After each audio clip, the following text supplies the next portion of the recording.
ng time na nagbibigay ako ng sustento, bigas, pagkain.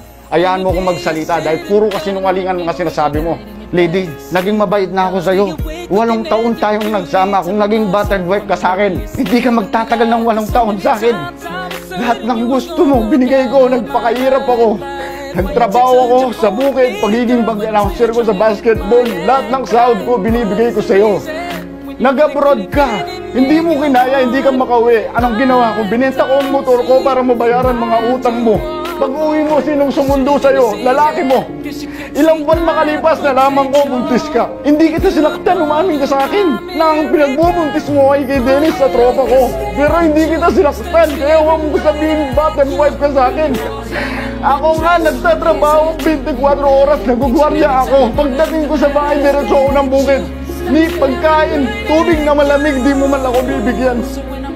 Tapos sasabihin mo, battered wife ka.